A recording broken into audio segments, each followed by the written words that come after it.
एक बंगाली परिवार पर संकट आया। कलकत्ते की घटना है नीलमणि जी, मेरे सामने की घटना इसलिए हम सुना रहे हैं। श्री पहाड़ी बाबा के परंपरागत सेवक थे वो लोग। एक पुत्री थी, उनकी माँ थी और उनकी सास भी थी, वो भी विधवा थी, माँ भी विधवा थी, और एक बेटी। तो मतलब एक उनकी पत्नी, एक उनकी बेटी और एक उनकी माँ, ये तीन, पत्नी और बेटी और उनकी माँ, और स्वयं अकेले ही घर में कमाने वाले। तो असाध्य रोग हो गया, भीतर के लीवर, किडनी, हार्ट सब ने धीरे धीरे काम करना बंद कर दिया, खून शरीर का पानी होने लग गया और बहुत पैसा भी खर्च हुआ, लेकिन अंत में डॉक्टरों ने हाथ खड़े कर दिए। बोले तुम चाहो तो इसको रखो यहाँ, नहीं तो उसको ले जाओ, हम इसको बचा नहीं सकते।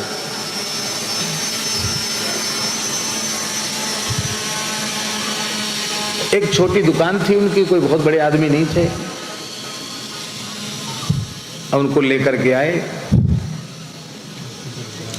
अब देखो रात्रि का समय है, बहुत ध्यान से सुने। रात्रि को 2:30-3 बज रहे थे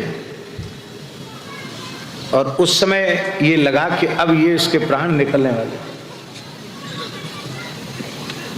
अंतिम घड़ी, ऊर्ध्व श्वास चल रही थी, अंतिम घड़ी चल रही थी। पत्नी, माँ और बेटी तीनों रो रही थी।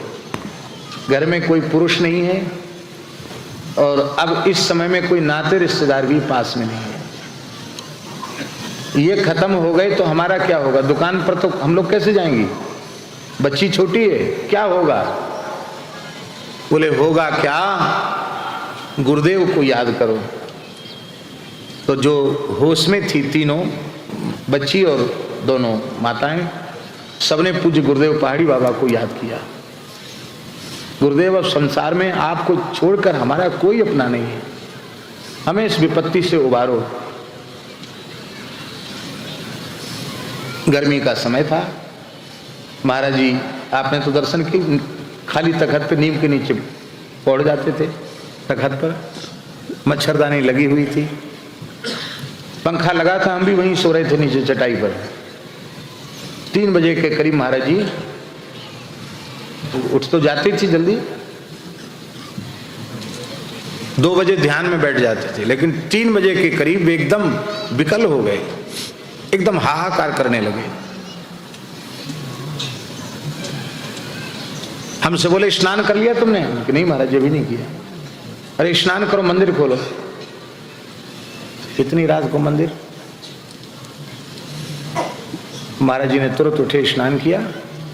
हमने मंदिर जैसे ही खोला, महाराज जी ने तुरंत तुलसी लेकर शालिग्राम जी को तुलसी चढ़ाई और तुलसी चढ़ाकर बाहर ऐसे बैठ गए। हमको बड़ा आश्चर्य हुआ कि हुआ क्या। फिर मंदिर बंद कर दिया। 4 बजे ठाकुर जी को तुलसी चढ़ गई, मंगला भी नहीं भई, उत्थापन भी नहीं हुआ। तुरंत मंदिर खोला, तुलसी चढ़ाई महाराज जी ने अपने हाथ से, फिर ऐसे बैठ गए।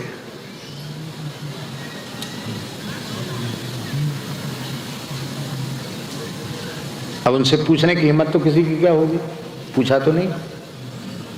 पर जब हम अपने नित्य नियम करके मंदिर में जाने के लिए आए तो उन्होंने प्रणाम किया। महाराज जी बैठे थे।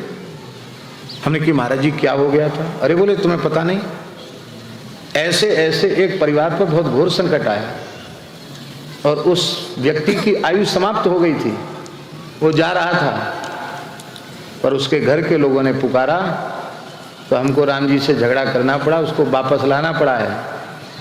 अब वो ठीक हो जाएगा, बिल्कुल ठीक हो जाएगा। क्यों? बोले वो मर जाता तो हरिगुरु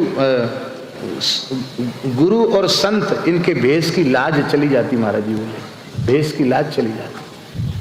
हमारी कुछ भी समझ में नहीं आया, लेकिन जब वह परिवार आया और सारी घटना सुनाई, और उस युवक ने जब सुनाया कि हमको कोई भयंकर भयंकर आकृतियां ले जा रही थी, और हमको दिखाई पड़ा कि गुरुदेव आए, उन्होंने बड़ी जोर से उनको फटकार लगाई, मेरा हाथ पकड़ के मुझे नीचे लेकर के आए और मैं देखता हूं मैं जीवित हूं। शरीर से निकलकर व्यक्ति शरीर में प्रवेश कर गया। ऐसी एक दो घटनाएं नहीं, अनेक घटनाएं। संकट के समय संत सहायक होते हैं, संकट के समय सद्गुरु सहायक होते हैं, संकट के समय भगवान सहायक होते हैं। हरि गुरु संतों में भेद नहीं, जो हरि हैं वही गुरु हैं, और जो हरि गुरु हैं वही संत हैं, जो संत हैं वही गुरु हैं, और जो संत सद्गुरु हैं वही श्री हरि। हम देखो, हम ये विरोध नहीं कर रहे हैं कि आप योगा मत करो, आसन प्राणायाम वगैरह मत करो, हम बिल्कुल नहीं कह रहे हैं। लेकिन हम आपसे पूछते हैं कि खूब फूंक फूंक करके कदम रखो, नाप तोल के खाओ कांटे से, ये नहीं खाना, ये खाना, इतने बजे खाना, इतने मिनट पर खाना, इतने बजे पानी पीना, और बढ़िया से बढ़िया कोई रसायन होते हो उनको भी खाओ, पौष्टिक, और खूब भ्रामरी और भस्त्रिका और उज्जाई, अनुलोम विलोम, कपाल भाती सब करो। 84 नहीं, 84 से भी चौगुने कोई आसन होते हैं वो करो, उसको भी चौगुना कर दो। बुढ़ापे से बच जाओगे, मृत्यु से बच जाओगे। बोलो,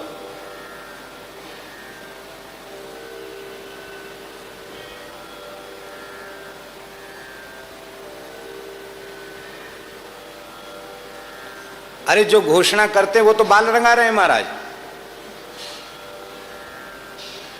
जो लोग घोषणा करते हैं ना ऐसे करने से बाल काले रहते, वो रंग चढ़ाते हैं बालों के ऊपर।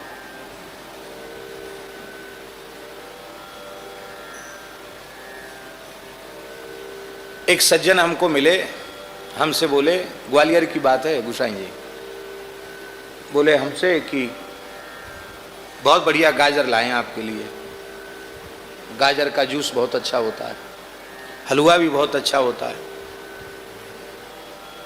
तो हमने कहा हम तो गाजर खाते नहीं। क्यों? हमने कि वैष्णव को जो भगवान को भोग नहीं लग सकता वो नहीं खाना चाहिए। भगवान को भोग नहीं लगता गाजर से नहीं खाते। और ये राम राम, गाजर में क्या दोष है? बहुत फायदे की चीज़ है। जाने कौन सा विटामिन होता है वो आँख के लिए बहुत फायदा, विटामिन सी जाने कौन सा बताया, हम तो भूल गए। कोई विटामिन बताया, बोले आँख के लिए बहुत अच्छा होता है, उसमें सबसे ज़्यादा होता है गाजर में, आँख बिल्कुल नहीं बिगड़ती, बहुत फायदे की चीज़। आप क्यों नहीं खाते? आप खाइए। अरे सब दकियानूसी बातें पुरानी, ये सब बातों को थोड़ी मानना चाहिए। आप पढ़े लिखे हैं, आप पुरानी बातों को मानते हैं। तो हमने कहा कि आप तो जरूर गाजर, हाँ हम तो गाजर खाते हैं, जूस भी पीते हैं, कच्ची गाजर भी खाते हैं, सलाद बना के भी खाते हैं, साग भी खाते हैं, जूस भी पीते हैं। हमने कहा आपके तो इतना मोटा चश्मा लग रहा है। उसके नज़र का चश्मा लग रहा था। मैंने कहा आपके नज़र का चश्मा लग रहा है? बोले हमारी तो बचपन में ही आँख खराब हो गई। बचपन से अब तक खाते खाते तुम 50 साल के हो गए, अब तुम्हारी आँख और खराब हो गई, हमारा और धर्म बिगाड़ना चाहते हो? भाई कोई कहे कि प्याज लहसुन खाने से अमर हो जाओगे, गाजर खाने से अमर हो, हमको अमर होना ही नहीं, क्योंकि हम जानते हैं कि ये अमर होने का जो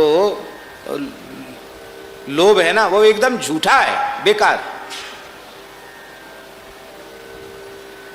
अरे भाई कलयुगी शरीर है, सब पता चल जाता है। 10-5 दिन भूखे रहो सब पता चल जाएगा।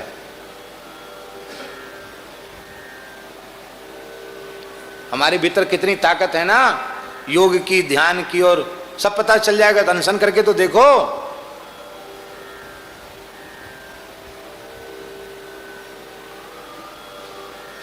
कुछ नहीं, सब बेकार की बातें। हम ये नहीं करें कि मत करो, करो, पर भैया कल्याण इनसे नहीं होगा। कल्याण तो केवल भगवान की शरणागति से होगा, कल्याण श्री राम नाम से होगा, भगवान की कथा से होगा, भगवान के कीर्तन से होगा कल्याण। इन सबसे कल्याण होने का नहीं। इसी कक्ष में यहीं जहाँ इस समय भरतदास जी का आसन है, पूज्य गुरुदेव भक्तमाली जी विराज रहे थे। रावत जी आती थे महाराज जी के पास, तो उन्होंने महाराज जी को कहा कि उस समय योग का बहुत ज़्यादा टीवी पर चल रहा था, तो उन्होंने कहा हम कैसेट भी लाए हैं और लैपटॉप भी लाए हैं। महाराज जी से कहा ऐसे कमर का दर्द ठीक हो जाता है, यूँ हो जाता त्यों हो जाता, कुछ करके भी दिखाने लगे कमरे में। महाराज जी से कहे थोड़ा आप ऐसा कीजिए वैसा, महाराज जी देखते रहे, कुछ बोले नहीं। हमको भी उन्होंने अपने सपोर्ट में रखा था, तो हमने भी कहा महाराज जी ये कह रहे हैं तो आप थोड़ा सा करके देखिए। महाराज जी बोले नहीं ठीक है, सब देख लिया, सब सुन लिया। मैंने फिर आग्रह किया उनकी, महाराज जी ये बेचारा इनका मन रह जाएगा कुछ। महाराज जी बोले जब से होश संभाला है तब से श्री राम नाम का आश्रय लिया है।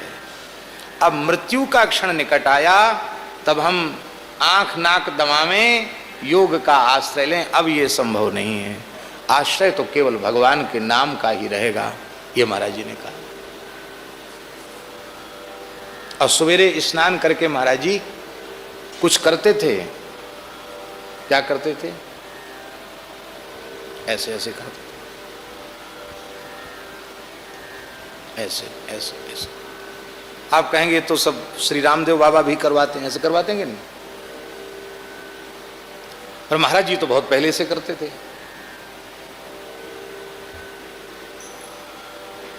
तो महाराज जी से हमने पूछा कि महाराज जी ये क्या है? ऐसे भी करते हैं, ऐसे ऐसे भी करते, ऐसे भी करते, ऐसे करते, ऐसे भी करते, ऐसे। तो हमने कहा महाराज जी ये क्या व्यायाम करते हो? महाराज जी आप व्यायाम कर रहे हैं? महाराज जी बोले यही समझ लो, व्यायाम कर रहे हैं, इसी कमरे की बात है। हमसे बोले तुम पंडित होकर पूछ रहे हो?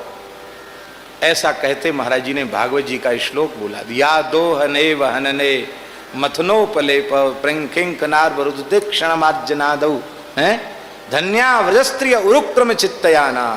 धन्य है व्रज की गोपियां जिनके चित्त पर सदा श्याम सुंदर चढ़े रहते हैं। गैया धोते समय श्री कृष्ण की याद, धान कूटते समय, फटकते समय, पीसते समय। तो महाराज जी तो गोपियों की लीलाओं का चिंतन करते थे और हमने समझ लिया को व्यायाम कर रहे हैं। बोले तुम यही समझ लो। ये श्लोक कहकर महाराज जी विह्वल हो गए।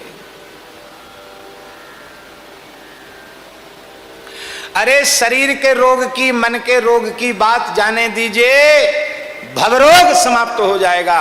नाम का आश्रय लो। नाम लेत भव सिंधु सुखाही, नाम लेत भव सिंधु सुखाही, करहु विचार सुजन मन माही, करहु विचार सुजन मन माही, करहु विचार सुजन मन माही, करहु विचार